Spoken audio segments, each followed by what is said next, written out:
Assalamualaikum warahmatullahi wabarakatuh. Salam Pramuka. Salam.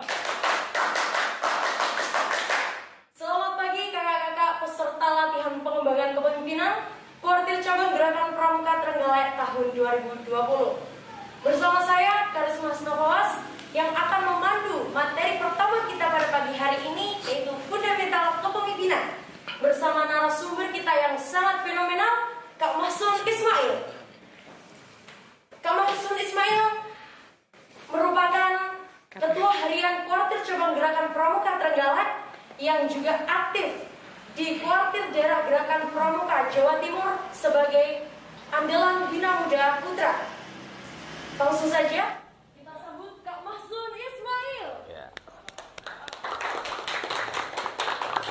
Ya, dikeplai kayak Doro ya.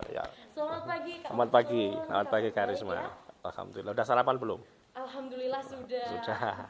Ini udah sarapan juga ini? Sudah. Saya cuma nanya aja, kalau belum juga enggak apa-apa. Ya Kak Mahsun, sepertinya kakak sudah penasaran dan langsung saja Kak Mahsun Ismail dipersilakan. Oke. Assalamualaikum warahmatullahi wabarakatuh. Waalaikumsalam warahmatullahi wabarakatuh. Salam Pramuka. Salam. Adik-adik, para peserta LPK. Saya orang yang sangat suka dengan istilah ini sejak dulu.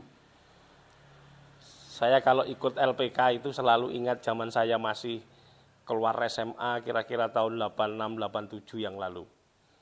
Saya masih diajak teman-teman dari pengurus DKR, kemudian di pengurus DKC sini, kemudian mengadakan LPK di sekitar sini. Sering kita adakan itu dulu, dan itu memang bagian dari proses pengkaderan kita. Anda kalau mau menjadi seorang pemimpin yang baik memang harus mau dikader, mau dididik, mau digembleng. Salah satu di antaranya adalah dengan mengikuti kegiatan seperti yang kita lakukan pada kali ini, LPK. Hanya bedanya kalau zaman-zaman itu karena tidak dalam situasi COVID yang seperti ini ya, kita masih bisa lebih ramai gitu. Tapi karena memang ini situasinya memang situasi pandemi, ya kita harus maklum, adik-adik juga harus bisa memahami bahwa kita melakukannya dengan cara online. Tapi tentu sebenarnya dari sisi pengembangan kepemimpinan, apakah online atau apakah offline ataukah yang lainnya, tidak banyak persoalan, tidak banyak masalah, karena kita memang kepingin mengkaji kepemimpinan itu, menggeladi kepemimpinan itu, mendrill kepemimpinan itu dalam segala suasana, dalam segala cuaca, dalam segala keadaan. Itu yang harus kita lakukan dari awal. Ya. Kita tidak bisa berlatih kepemimpinan itu hanya saat-saat tertentu saja, tidak bisa. Kita harus melatihnya dalam segala situasi, dalam segala keadaan, dari awal.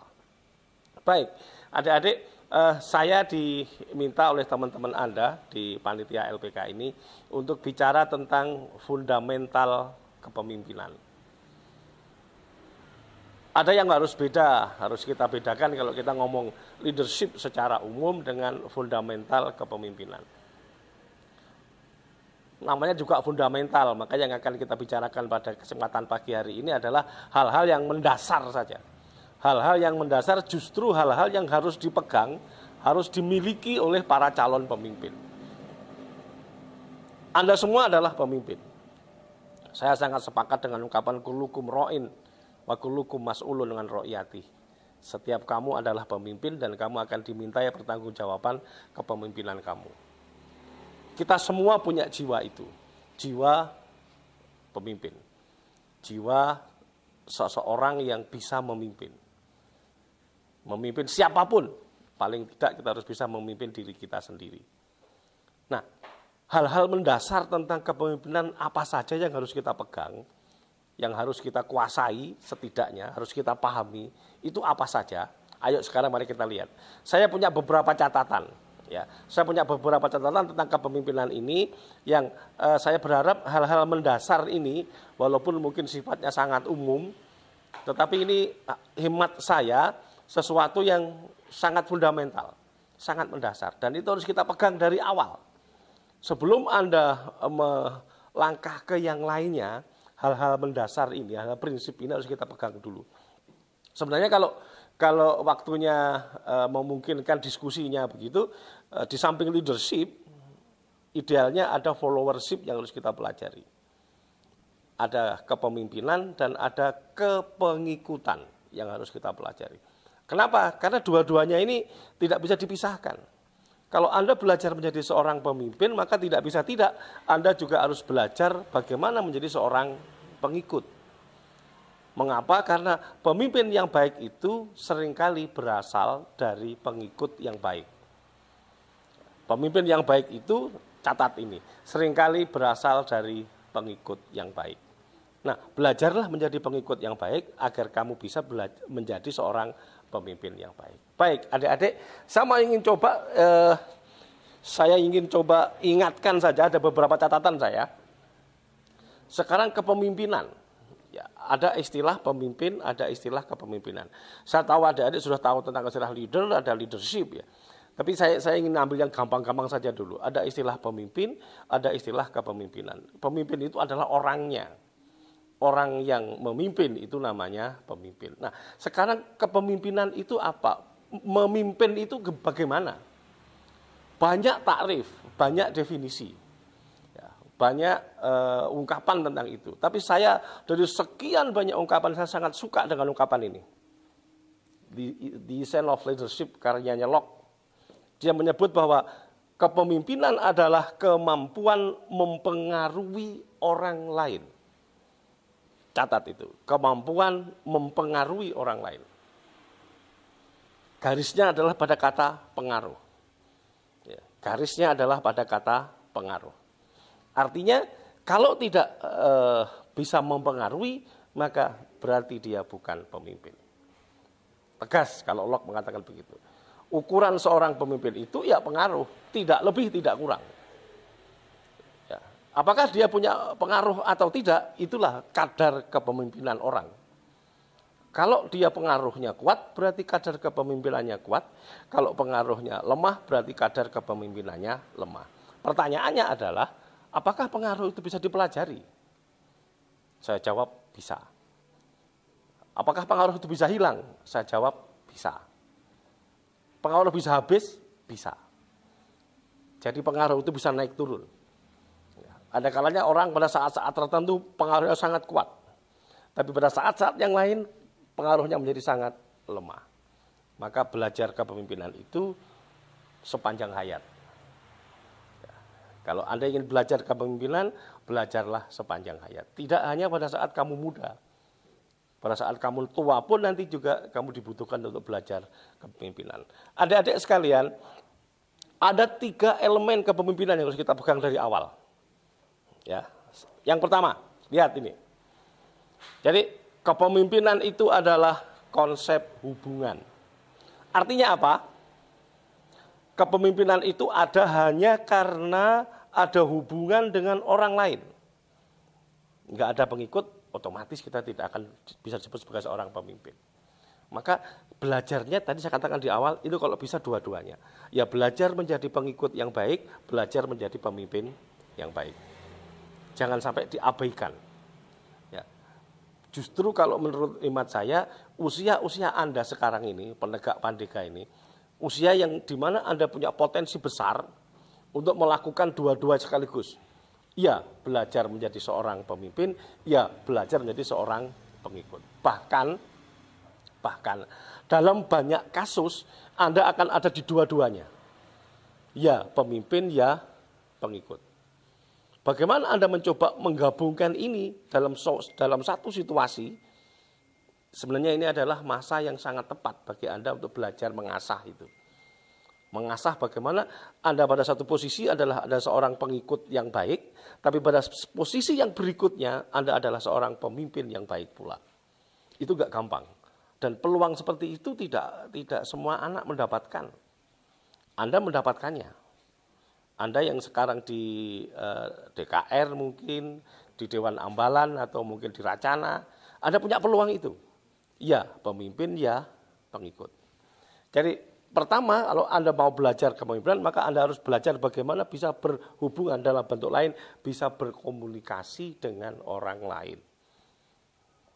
Tanpa hubungan, kita tidak bisa berharap akan muncul proses kepemimpinan. Yang kedua, kepemimpinan itu adalah proses. Coba Anda perhatikan. Untuk memimpin, seseorang pemimpin harus melakukan sesuatu. Kepemimpinan bukan sekedar memegang otoritas. Catat ya. Dalam proses kepemimpinan, sekedar menduduki suatu posisi tidak menjadikan seseorang bisa disebut sebagai seorang pemimpin. Anda, misalkan di kelas Anda, ya, Anda menjadi ketua kelas. Belum tentu loh, kalau serta-merta Anda menjadi ketua kelas itu berarti Anda menjadi seorang pemimpin. Kalau Anda tidak ikuti prosesnya, kalau Anda tidak coba kembangkan hubungan yang tadi.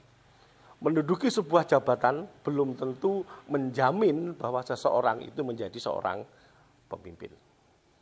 Anda bisa lihatlah di dalam kehidupan nyata, dalam kehidupan suasana di lapangan, Anda bisa melihat bagaimana ternyata tidak serta-merta seseorang yang menduduki jabatan tertentu, maka kemudian dia dianggap menjadi pemimpin oleh orang-orang di bawahnya.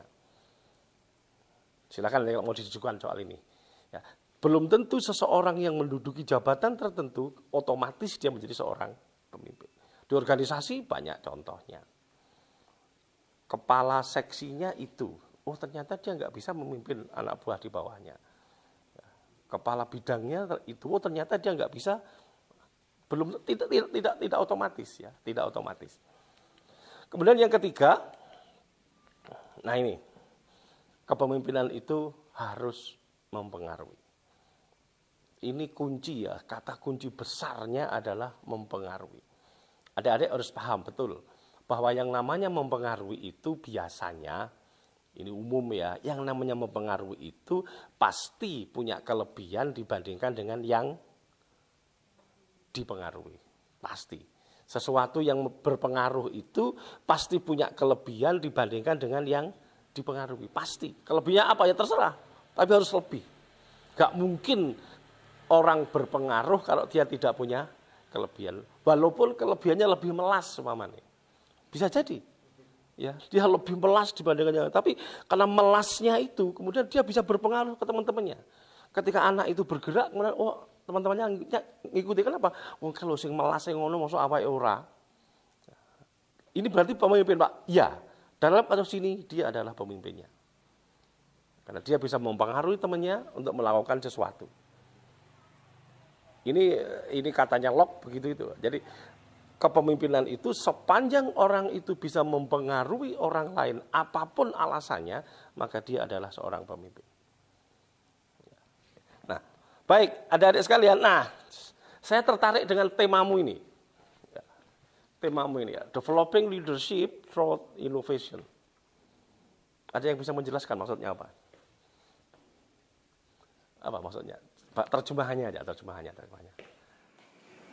Mau disingkat? Ya, silakan. Developing leadership through innovation itu kalau diartikan merupakan pengembangan kepemimpinan melalui inovasi. Nah, jadi bagaimana sih kita berinovasi mengenai karakter seorang pemimpin di sini. Seorang pemimpin yang seperti Mas Jan jelaskan tadi mampu mempengaruhi orang lain dengan baik. Seperti itu, Pak. Saya, adik-adik sudah sering mendengar ini. Ini sudah saya mainkan di mana-mana, di berbagai tempat. Sering sekali ini. Tetapi setiap kali kita coba mainkan ini, selalu saja saya kepingin memberikan beberapa penekanan. Ya. Coba, saya mau lihat aja. Ada yang sudah bisa bikin ini, teman teruskan itu? Ayo.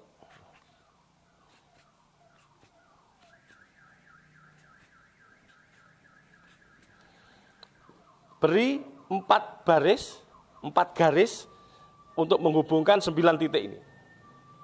Silakan. Nah.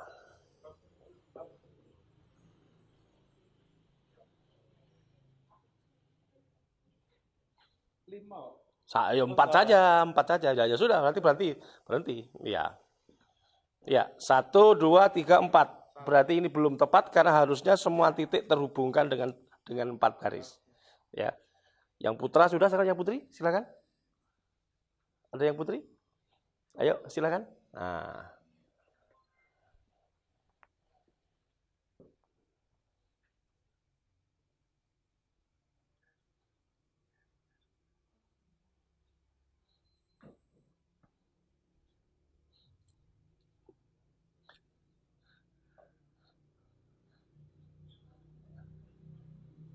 Satu, 2, 3, 4. Oke, tepuk tangan. Ya, adik-adik, era sekarang abad ke-21 ini, katanya siapa ini? Mary Carter apa John Naisbitt, dua-duanya mengatakan begini. Kalau kita tidak bisa berkreasi, tidak bisa berinovasi, maka kita akan hilang. Kita akan lost. Jadi, kalau kita tidak bisa berkreasi, kita tidak bisa berinovasi, maka kita akan hilang. Tetapi harap dicatat, kreasi dan inovasi yang kamu buat itu jangan sampai meninggalkan, kalau saya mengatakan fundamental yang kamu pegang. Kamu boleh berkreasi, kamu boleh berinovasi, tetapi jangan sampai kreativitas dan inovasimu itu meninggalkan garis, meninggalkan pedoman yang diberikan kepada kalian. Ambil contoh.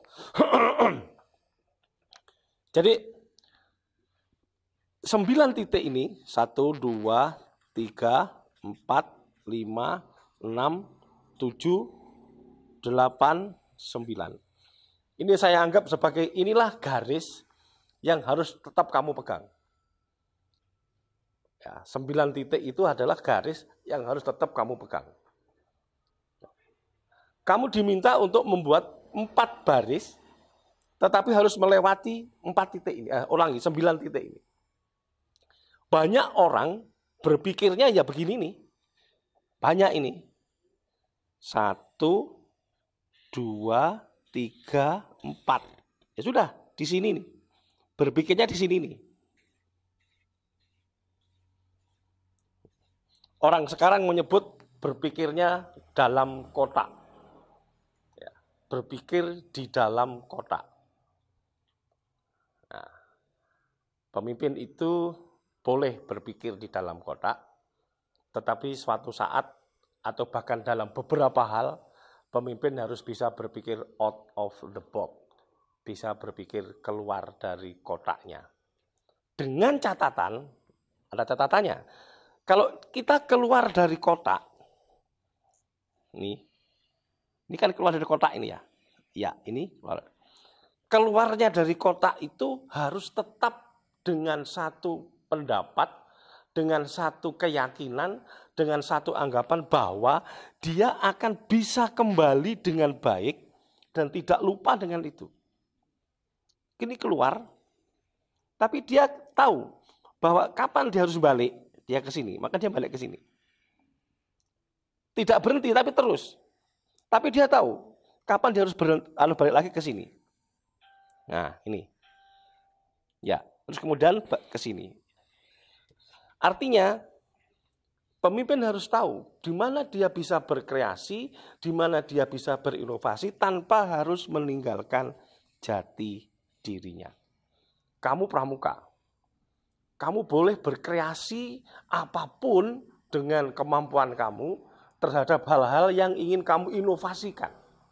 Tapi harus diingat bahwa pramuka itu punya pedoman. Pramuka itu punya prinsip dasar, pramuka itu punya metode, pramuka itu punya hal-hal yang bersifat fundamental, yang harus tetap dipegang. Kita boleh out of the box, tetapi harus diingat bahwa kita akan kembali lagi kepada frame yang sudah ditunjukkan oleh para pendahulu-pendahulu kita. Ini tidak mudah. Berinovasi begini ini tidak mudah. Ada kalanya orang berinovasi kebablasan, sampai ke sini. Balik susah. Kebablasan, ini sampai ke sini sewet. Ya, balik lagi susah. Terlalu membuat kreativitas, inovasi yang berlebih-lebihan. Berharap kita tidak. Saya berharap adik-adik akan bisa melakukan proses inovasi kepemimpinan kamu itu dengan cara yang benar, dengan cara yang memang bisa dilihat. Contoh lagi, semakin sedikit, nah ya tadi ya, saya lihat ini, ya, ini kalau 4, kalau 3 sekarang, kalau 3 garis, coba lihat, semakin jauh. Artinya apa? Semakin sedikit potensi yang ada, maka kreativitasmu dibutuhkan untuk semakin banyak. Tapi harus kamu ingat betul, jangan sampai kebablasan. Kamu harus bisa kembali pada titik awal di mana kamu memulai. Ya, jangan sampai kamu tidak bisa kembali. Baik, adik-adik, catatan saya berikutnya tentang kepemimpinan ini adalah pemimpin itu berbeda dengan orang kebanyakan. Ya, pemimpin itu berbeda dengan orang kebanyakan. Pemimpin yang baik itu bisa memimpin, juga bisa dipimpin. Ini yang harus tatat dalam setiap kali langkahmu. Saya sering mengungkapkan ini di mana-mana, dan saya suka mengulang-ulang kalimat ini. Karena kalimat ini rasanya tidak pernah aus. Ya, kapanpun disebut-sebut ini masih layak untuk dijadikan bahan pelajaran kita. Ini mengingatkan kepada siapapun, seseorang yang menjadi pemimpin harus ingat ini. Baik itu pemimpin muda maupun pemimpin yang sudah senior. Pemimpin itu bisa memimpin, juga bisa dipimpin. Kenapa? Karena yang sering terjadi kadang-kadang itu berat salah satu. Bisa memimpin saja atau bisa dipimpin saja. Orang yang sudah memimpin ketika selesai masa kepemimpinannya, karena adik-adik tahu kan, kepemimpinan dalam jabatan tertentu itu ada masanya. Anda di DKC, Anda di DKR, Anda di Dewan Ambalan, itu ada masanya. Ya, ada masanya. Dan itu, begitu masa itu habis, biasanya orang kemudian akan, ya pilihannya menjadi beragam.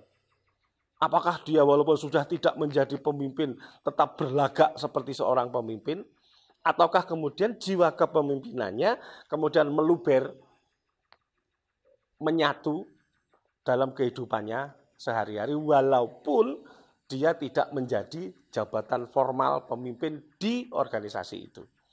Anda di Dewan Ambalan, kelas, kalau yang SMA misalkan kelas berapa SMA itu? 11 ya, kelas 11. Begitu selesai jadi Dewan Ambalan, Anda masuk ke kelas 12 ya. Masuk ke kelas 12, kadang-kadang ada kegambangan. Saya sudah jadi pemimpin, kemudian saya sekarang tidak menjadi pemimpin. Ya. Apakah saya akan kembali menjadi pengikut yang baik? Ataukah jiwa kepemimpinan yang sudah masuk itu akan terus melebur dan menjadi bagian dari pengaruh yang saya kembangkan ke teman-teman saya? Itu banyak variannya. Banyak variannya. Nanti adik-adik akan tahu, suatu saat nanti Anda akan tahu bahwa kadang-kadang orang dikenal dengan istilah ada post power syndrome. Orang yang takut kehilangan kekuasaannya pada saat akhir. Saya berharap adik-adik tidak akan kena itulah. Karena ini juga seringkali terjadi pada orang-orang yang mempunyai kedudukan sebagai seorang pemimpin. Belajar ini. Saya seringkali membuat gambaran, cara yang paling gampang ini, pemimpin yang baik itu bisa memimpin juga bisa dipimpin itu, cara yang paling gampang adalah kalau kamu belajar PBB, kamu belajar baris berbaris. Itu yang paling gampang, bagaimana membuktikan kamu bagaimana menjadi seorang pemimpin yang bisa memimpin juga bisa dipimpin. Saya ambil contoh misalkan. Coba sampean maju sini, Mas. Iya, coba sampean siapkan ini, coba. Oke. Ini sederhana kelihatannya. Ya, kelihatannya sederhana. Tetapi bagi orang yang tidak paham, ya, tentu juga tidak bisa mengerti. Dek Chandra, ketika dia akan memberi aba-aba siap, maka dia harus sudah mengambil posisi siap lebih dahulu. Ya. Ketika dia akan memberi aba-aba siap, maka dia mengambil posisi siap lebih dahulu. Itu ajaran besar dari pendidikan baris berbaris terhadap para calon pemimpin. Sederhana kayaknya, hanya perhatikan siap gerak. Sederhana, tapi harap dicatat. Sebelum memberi perintah aba-aba siap kepada orang lain, maka dia harus siap lebih dahulu. Ini catat ini. Kalau saya boleh bilang fundamental kepemimpinan itu sebenarnya ini. Kalau kamu ingin punya pengaruh yang kuat di anak buahmu, kamu punya karakter yang kuat di anak buahmu, lakukan sebelum kamu merintah orang lain. Lakukan lebih dulu, baru kemudian perintah kepada anak buahmu, perintah kepada orang lain untuk melakukannya. Istirahatkan. Istirahat di tempat, gerak. Oke, silakan duduk. Kadang kita tidak memperhatikan hal-hal tadi. Kadang kita tidak memperhatikan, ya dianggap itu biasa lah. Sama dengan ini tadi, main-main ini tadi. Kadang tidak diperhatikan, ya main-main biasa. Padahal ini nilainya sangat tinggi, nilai filosofinya. Ya, nilai filosofi sangat tinggi. Kita boleh berkreasi, boleh berinovasi, tetapi jangan lupa ada hal-hal yang tidak bisa ditinggalkan dari proses kreativitas itu. Sekedar begini aja, perhatikan siap gerak. Orang tidak banyak berpikir kadang-kadang bahwa sebelum melakukan sesuatu menyuruh kepada orang lain, maka lakukan sesuatu dalam dirimu sendiri dulu. Kalau kamu melakukan itu kepada dirimu sendiri, maka biasanya orang yang kamu perintah, orang yang kamu pengaruhi itu akan dengan cepat terpengaruh. Tapi kalau kamu tidak melakukannya, sama, kamu begini, perhatikan, siap, gerak. Apakah temanmu mau bersiap? Saya hampir yakin dia tidak mau.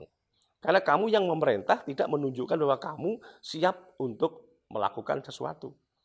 Tapi kalau kamu sudah begini, perhatikan, siap, gerak, temanmu akan bersiap. Dan itu berlaku tidak hanya pada saat kamu menjadi pemimpin baris berbaris, pemimpin upacara, enggak. Kamu nanti kalau di rumah, kamu sudah berkeluarga misalkan, kamu punya anak, punya istri, punya saudara, punya tetangga, kamu tidak akan diikuti perintahmu oleh anakmu, oleh istrimu, kalau kamu tidak menunjukkan lebih dulu. Kamu pemimpin perusahaan, kamu pemimpin di kantor, kamu tidak akan dihiraukan oleh anak buahmu kalau kamu tidak melakukan lebih dulu. Itu sangat mendasar. Jadi kalau saya bilang fundamental kepemimpinan itu ibda' bin nafsi. Mulailah dari dirimu sendiri. Adik-adik, ada banyak contoh. Ya, ada banyak contoh tentang sifat pemimpin, banyak sekali. Ya, Anda bisa cari referensi macam-macam lah, banyak. Tapi saya suka yang ini, ya. Lihat, pertama, pemimpin itu harus kuat. Secara fisik juga harus kuat. Kuat itu bukan berarti kok nugeli wesi, bukan hanya itu. Ya. Kuat itu orang ngantuan lah paling enggak. Ya, pemimpin itu paling enggak ngantuan lah. Itu harus itu, jangan sampai tidak. Kekuatan badaniah itu artinya kayak kalau kamu lihat gambar wayang ini ya seperti itulah.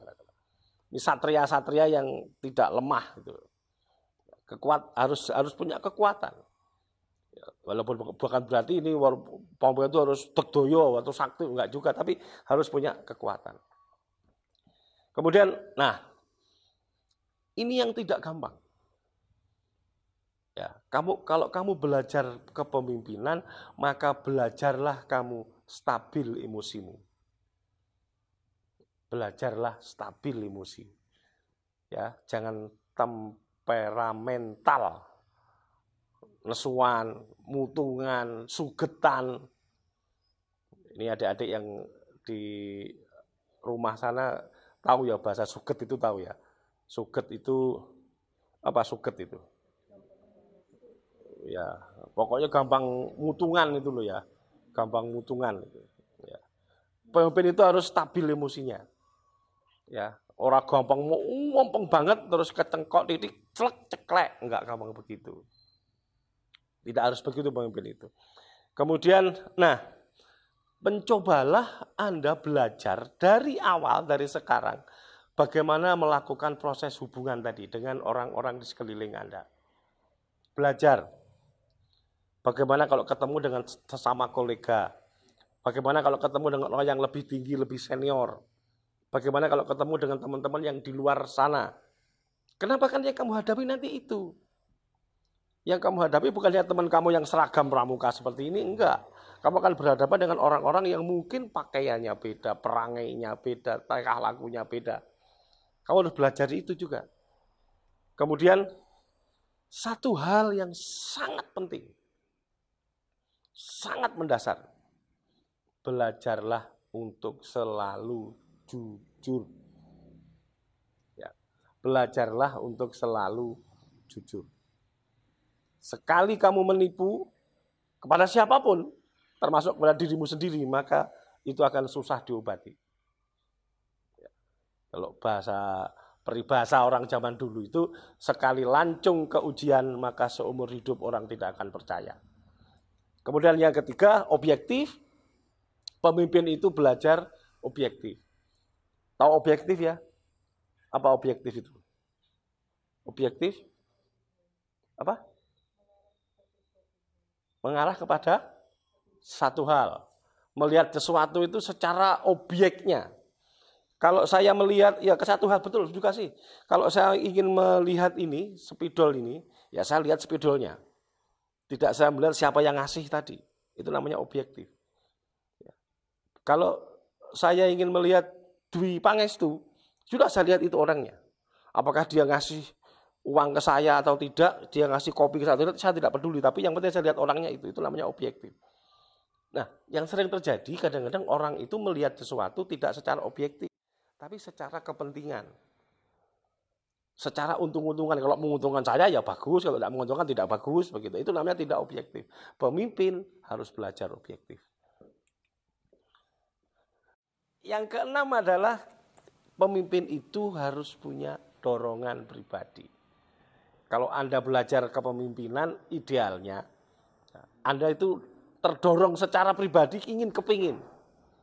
Kalau belajarmu itu karena diperintah, hasilnya kurang.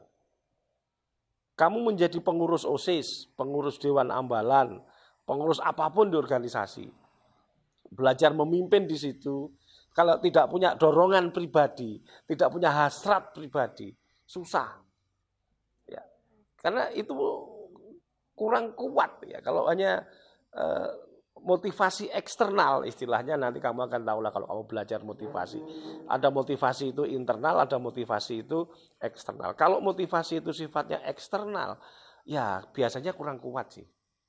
Kurang kuat. Pengalaman yang saya alami, motivasi eksternal itu tidak sekuat kalau motivasi itu datang dari dalam. Dari dalam diri kita sendiri. Dan itu dorongan pribadi. Pemimpin itu mesti kuat dorongan pribadinya. Dorongan pribadi ini kadang-kadang mengalahkan segalanya. Capek, orang menguasai materi, ya. Kemudian tidak menguasai situasi, tapi karena dorongan pribadinya kuat, dia bisa maju. Tapi kalau dorongan pribadinya tidak kuat, ya ada halangan dikit saja, malas. Ada apa tidak cocok ke situ sudah, makanya dorongan pribadinya tidak kuat. Kemudian maka juga Anda perlu belajar berkomunikasi. Saya menyarankan adik-adik Anda yang orang Jawa, belajar kepemimpinan itu juga sebaiknya Anda juga belajar berkomunikasi menggunakan bahasa daerah. Ini mungkin kalau saya boleh bilang inovasimu itu. Kamu boleh belajar bahasa Inggris, oke, saya sepakat. Kamu harus pintar bahasa Inggris, saya setuju. Tapi kalau kamu juga pintar bahasa daerah, itu bagian dari, menurut saya, bagian dari inovasimu itu. Bagaimana kamu mencoba, sekali waktu kamu bisa berkomunikasi dengan menggunakan bahasa daerah. Saat-saat tertentu kamu bisa berkomunikasi itu, terlebih kalau kamu ingin mencoba melakukan proses pendekatan dalam tanda kutip dengan orang-orang yang di atasmu. Mungkin kamu akan beda. Menanggapinya akan beda. Kenapa? Sekali lagi, yang kamu hadapi bukan orang berseragam saja. Kamu juga akan berhadapan dengan orang-orang yang mungkin tidak sekomunitas dengan kamu. Maka bahasa itu menjadi sangat penting. Komunikasi itu menjadi sangat penting. Kemudian kemampuan mengajar. Anda menjadi seorang pemimpin itu sekali waktu, bahkan dalam hal tertentu juga sering, Anda juga harus bisa mengajar. Saya sering punya ungkapan, mendidik itu juga memimpin. Memimpin itu mempengaruhi. Mendidik itu memimpin, memimpin itu mempengaruhi. Anda harus bisa mengajarkan sesuatu kepada teman Anda. Ya, namanya mengajar itu kan juga seringkali kalau memang mau baik, Anda tidak sekedar memberitahu. Memahamkan itu mengajar. Kalimat lainnya, ya orang ngomong itu gampang lah. Tapi tugas pemimpin itu bukan sekedar ngomong loh ya. Tugas pemimpin itu tidak hanya sekedar ngomong, tapi juga tidak sekedar melakukan. Ngomong itu gampang, berbuat itu sulit. Iya kan? Tapi ada yang lebih sulit daripada ngomong dan berbuat. Apa? Membuat orang lain paham. Pemimpin itu tidak sekedar ngomong dan berbuat, tapi bagaimana agar orang yang dipimpin itu paham. Dan itu tidak gampang. Yang harus kamu pelajari dari awal itu. Karena pesan yang kamu sampaikan kepada mereka, apakah itu pesan verbal, omongan, maupun pesan tingkah laku, nanti kamu akan tahu bahwa pemimpin itu menyampaikan pesan kepada anak buah tidak harus berarti dengan omongan. Ya, tidak harus berarti dengan omongan. Kamu juga harus tahu pemimpinmu, ketuamu, atau mungkin bapakmu, atau mungkin bapak ibu gurumu, kadang memberikan pesan kepada kamu itu tidak berarti dengan omongan. Kadang pesan itu dengan bahasa tubuh, ya, dengan raut muka. Oh, itu wajahnya tidak mencerminkan rasa suka. Berarti saya tidak boleh begitu. Oh, gerakan tubuhnya mencerminkan dia tidak suka. Berarti saya harus tahu diri. Orang harus tahu itu. Maka ngomong itu gampang, berbuat itu sulit. Membuat orang lain paham itu jauh lebih sulit. To say is easy, to do is difficult, but to understand is more difficult. Yang ngomong itu gampang, tapi melakukan yang dia omongkan itu yang sulit. Tapi membuat orang lain yang kita ajak itu bisa paham, itu jauh lebih sulit lagi. Dan tugas pemimpin tiga-tiganya. Yang ngomong, yang melakukan, yang membuat orang lain ngerti. Memberi aba-aba siap, gerak, itu gampang. Tapi berlaku siap, itu tidak mudah. Tapi membuat orang lain paham dengan siap kita, itu jauh lebih tidak mudah. Dan itu yang harus kamu pelajari dari sisi awal. Kemudian, jangan lupa, kita butuh keterampilan sosial. Bahkan nanti di perkembangan berikutnya kamu akan tahu bahwa justru yang lebih penting itu adalah nanti pada akhirnya ini, keterampilan sosial. Orang sering menyebut dengan emotional quotient. Jadi keterampilannya akan lebih penting dibandingkan dengan sekedar intelektual. Dia butuh keterampilan sosial. Kemudian jangan lupa, kamu pengurus OSIS, pengurus pramuka, kamu juga harus ngerti teknik. Ya, ngerti teknik. Upacara misalkan, ya kamu kudu ngerti. Kamu ketua OSIS, kamu pengurus OSIS, kamu pengurus Dewan Ambalan, upacara nggak ngerti, wah berarti secara teknik kamu nggak paham. Harus belajar teknik. Dan ini harus dari awal. Karena kalau kamu besok sudah besar, sudah jadi orang yang terlanjur penting, ya. Terlanjur penting istilahnya. Jadi orang yang terlanjur penting belajar teknik malu. Harusnya ini sudah dari dulu tapi kok sekarang baru belajar berarti malu. Maka harus belajar teknik itu dari awal. Nah ini adik-adik Anda bisa cek di bukunya Terry, Principle of Management. Yang berikutnya ada sifat-sifat kepemimpinan yang disebut efektif. Efektif itu, ada yang tahu efektif itu apa? Efektif. Efektif itu yang paling gampang ngarani apa efektif? Tepat. Ada efisien, ada efektif. Kalau saya lebih suka menyebut efektif itu, efek itu apa sih? Efek. Apa efek? Efek itu apa? Dampak. Efektif itu yang ngefek. Ya, ngefek. Sifat yang ngefek. Kalau nggak efektif berarti ya nggak ngefek. Ngomong untuk sampai sutara, tapi nggak ada pengaruhnya, itu berarti ngomongannya tidak efektif. Tapi cukup, sana, langsung seret ke sana, berarti omongannya itu efektif, ada pengaruhnya. Ya. Jadi itu namanya efektif. Baik, ada beberapa ini. Saya ambil ini banyak sebenarnya. Saya ambil yang sedikit aja. Pertama, ini yang tidak gampang. Ya, mungkin kamu kalau di OSIS, di Dewan Ambalan, ini ya, tidak kamu sendiri yang milih, tapi dengan teman-temanmu. Tapi memilih orang, ini harus kamu pelajari. Harus kamu belajar dari awal, memilih orang. Inilah yang tadi saya katakan juga, di sini objektivitas itu penting. Orang yang tidak objektif dalam memilih orang, dia akan kecelek dalam bahasa Jawanya. Dia akan tertipu dengan asumsinya sendiri. Maka kalau bisa, pandai-pandailah memilih orang. Pilihlah orang yang tepat di tempat yang tepat. Orang menyebut a right man on the right place. Tempatkan orang yang tepat di tempat yang tepat. Ada orang tepat, tapi tempatnya tidak tepat. Ya bubrah.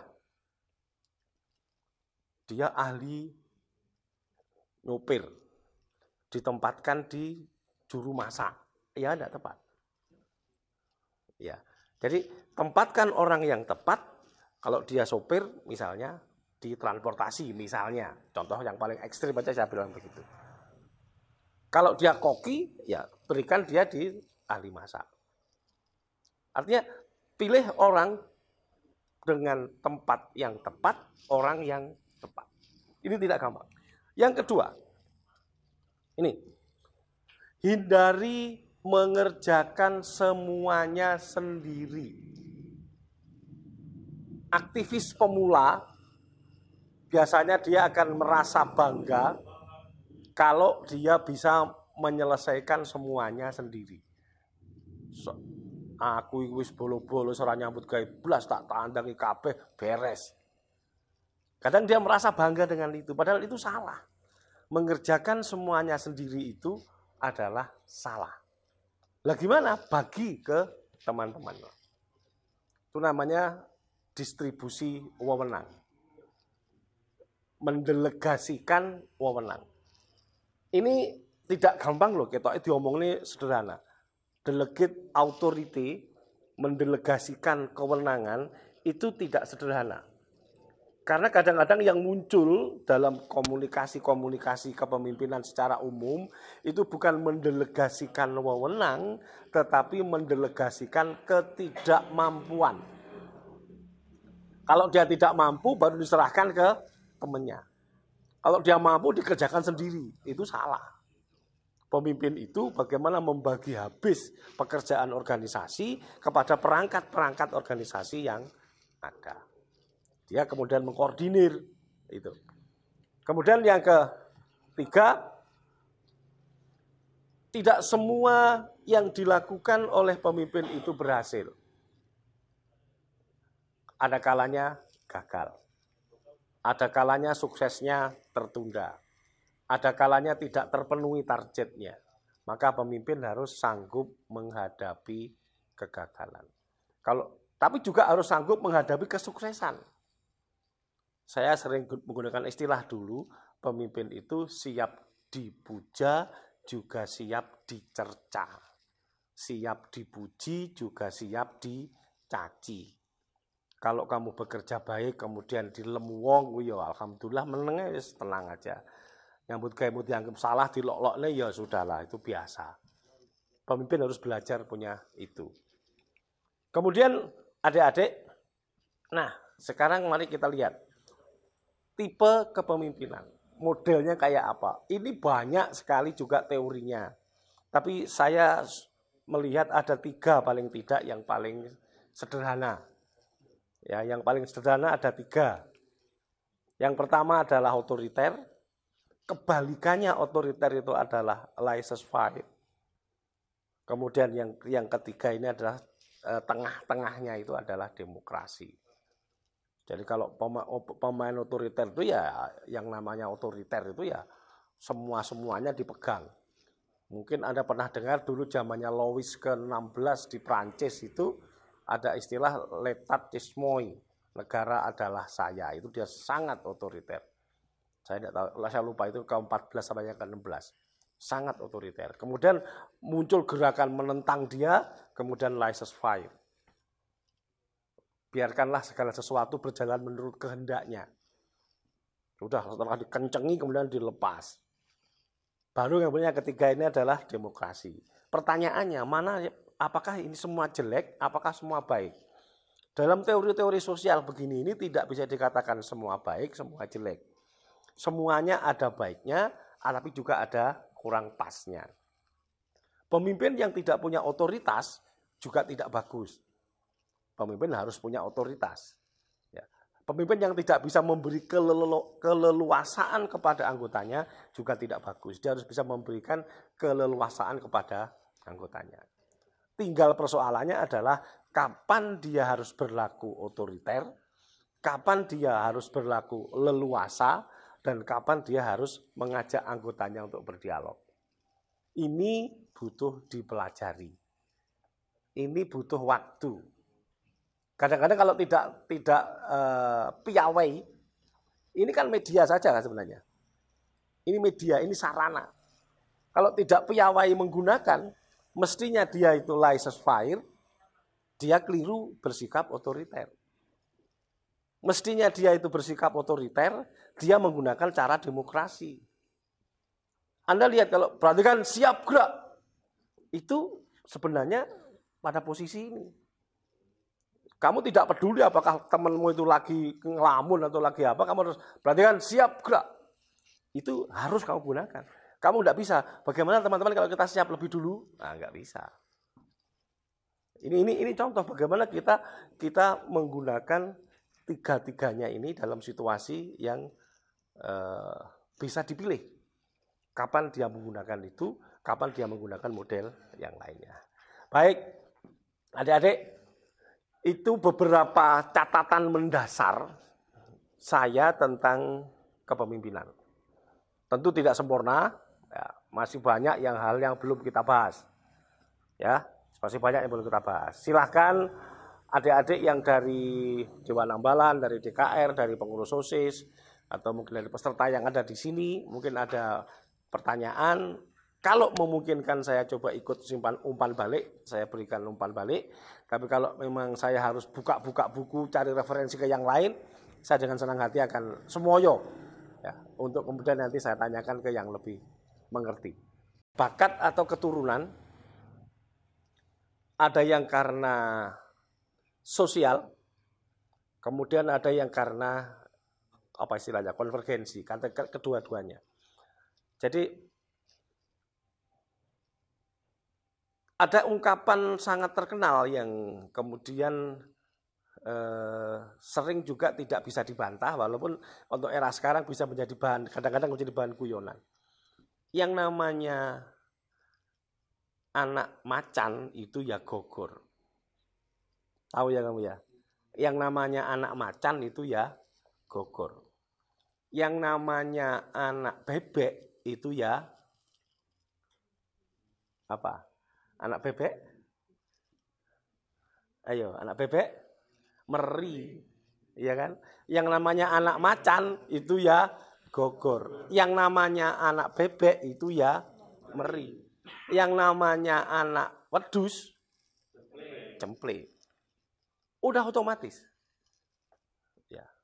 Kadang-kadang ada pemimpin yang ya dia menjadi pemimpin karena bapaknya itu seorang pemimpin. Anaknya otomatis dia, karena bapaknya itu seorang tokoh, begitu anaknya mulai nampak dewasa sedikit sudah kelihatan. Dia Dan dia sudah keluar itu sudah, dia memang. Saya menyebut, ya itu karena yo jenenge anak macan yo pantes gogor. Orang yang ceritanya anak macan cemple itu nggak ada ceritanya gitu kan. Ya kan? Hanya catat ini. Kalau ada yang merasa anak macan, kok dia tidak bisa nggereng dengan baik. Ya. Anak macan tapi tidak bisa mengaum dengan baik. Dia kalah dengan anak kucing tapi besar. Ya. Anak kucing tapi besar. Dia macan tadi bisa kalah. Anak macan kalau udah kereng, kuwi gidolan cilik-cilik.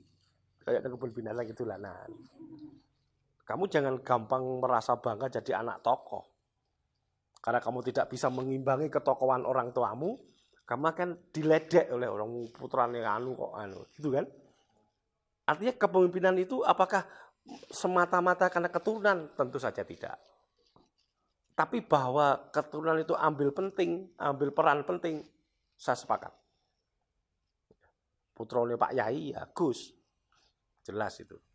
Ya, putrane Bu Nyai ya putri ya Ning, itu jelas. Tapi kalau sampai Gus Ning tidak pinter ngaji, wah itu ya. Ini contoh. Sama anak seorang pemimpin, ya dia akan dikenal oleh masyarakat sebagai itu anaknya loh. Tapi kalau dia tidak bisa mengimbangi ketokohan orang tuanya, ya dia menjadi kurang. Artinya apakah pemimpin itu dilahirkan sudah sebagai seorang pemimpin? Ada kalanya ya. Tetapi akan lebih bagus kalau dia dikembangkan dengan pola-pola komunikasi sosial di sekelilingnya. Kadang-kadang ada anak yang anaknya orang biasa-biasa saja. Bapaknya orang tidak terkenal. Tapi anak itu lahir kemudian hidup dalam situasi masyarakat yang dia sangat aktif di sini di kiri kanan, kemudian dia lahir sebagai seorang pemimpin. Dia diproses oleh proses sosial, kemudian dia menjadi seorang pemimpin. Ada itu Pak, banyak. Keluarganya biasa-biasa saja, tapi kemudian dia berproses dan dia menjadi seorang pemimpin. Banyak. Tapi memang kalau mau diteorikan, yang bagus kalau dua-duanya bisa ngena.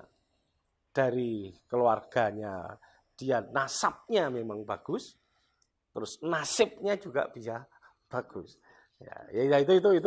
Tapi kan itu tidak gampang nyari seperti itu. Mungkin kalau saya ngomong begitu, kamu jangan, saya kan anaknya orang biasa Pak. Jangan pernah merasa begitu. Bahwa kamu anaknya orang biasa, iyalah. Tapi jangan pernah merasa gara-gara itu kamu tidak punya peluang untuk menjadi seorang pemimpin. Sama sekali tidak. Jangan sampai seperti itu. Peluang tetap terbuka. Jadi pemimpin itu bisa tidak hanya satu, bahkan 3 kalau misalkan. Ya ada yang dilahirkan, kemudian diproses oleh kehidupan sosial, dan 3-tiganya. Nah sekarang Anda tinggal pilih yang mana. Kalau saran saya, belajar itu tidak pernah mengenal strata itu tadi. Belajarlah dengan terus. Oke, yang berikutnya. Ya.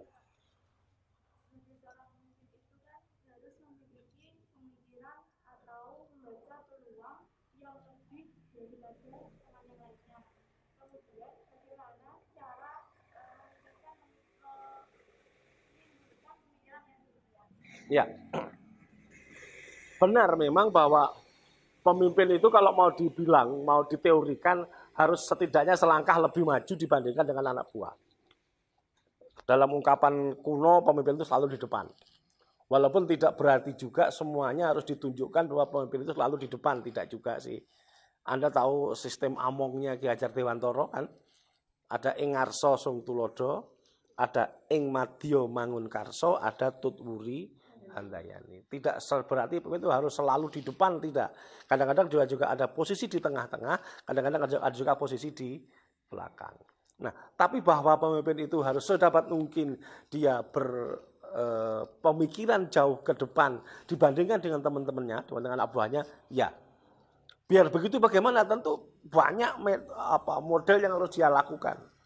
Dia harus paham betul dengan anak buahnya. Maka kalau saya boleh mengatakan approach itu penting. Approach itu apa? pendekatan. Ya, PDKT itu penting. Ya, PDKT itu penting. Jadi pemimpin itu harus punya pendekatan dengan anak buahnya. Dia tahu apa maksud anak buahnya. Dia mengerti apa yang diinginkan oleh anak buahnya. Jadi lek iso sak durunge anak buah ngomong ndek wis seru gitu loh. Oh berarti itu gini. Ya.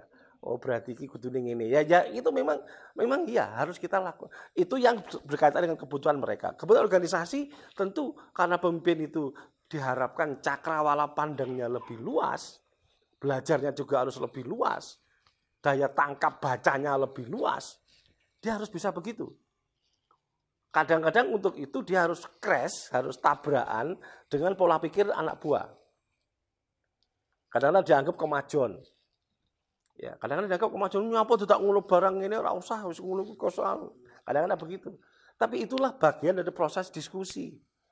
Ya, bagian dari proses diskusi seorang pemimpin dengan anak buahnya. Tapi bahwa dia harus lebih tahu dibandingkan anak buahnya, ya.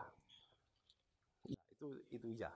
Dan itu setelah dia tahu itu harus dia kemudian dikembangkan, dibagi ke teman-temannya. Nah, membaginya itu yang tadi saya katakan di awal, agar anggotanya bisa paham dan pahamnya itu tidak merasa ditekan. Apalagi kemudian dipaksa-paksa untuk ngikut. Itu yang tidak gampang. Memahamkan itu tidak gampang. Pahamilah. Nah, itu kan tidak gampang itu ya. Pahamilah diriku itu kan tidak gampang. Ya, kalau sekedar menyampaikan omongan aja gampang. Tapi bagaimana memahamkan orang itu paham itu tidak sederhana. Makanya kalau ada misunderstanding itu bahaya. Ada kesalahpahaman. Apalagi kalau pahamnya salah itu malah lebih bahaya lagi. Salah paham itu sudah bahaya, pahamnya salah apalagi. Ya. Oke, cukup. Baik, saya kira saya akan memberikan kesempatan kepada teman-teman yang ada di sana, yang ada di sekolahnya, di rumahnya, di tempatnya masing-masing, di DKR, di OSIS, di Dewan Ambalan. Kalau ada yang perlu disampaikan ke saya akan coba angkat untuk bahan diskusi. Tapi kalau memang sudah cukup, semoga ini materi kita ini menjadi bahan dari proses belajar kita untuk menjadi seorang pemimpin yang baik. Belajarlah untuk jadi pemimpin yang baik, karena pemimpin yang baik itu akan membuka jalan bagi banyak orang untuk kebaikan-kebaikan yang lebih tinggi lagi. Semoga Allah SWT meridhoi kita. Selamat terus berlatih. Terima kasih. Wassalamualaikum warahmatullahi wabarakatuh. Salam Pramuka. Baik kakak-kakak, demikian tadi materi fundamental kepemimpinan. Jangan lupa bila mana ada pertanyaan silahkan ditanyakan di WhatsApp grup kita. Untuk kakak-kakak, para pemimpin dan calon pemimpin, ingat kepemimpinan adalah kemampuan untuk mempengaruhi orang lain. Dan untuk menjadi pemimpin yang baik, belajarlah untuk menjadi pengikut yang baik. Karena kebanyakan pemimpin yang baik berasal dari pengikut yang baik. Terima kasih dari kami. Wassalamualaikum warahmatullahi wabarakatuh. Salam Pramuka.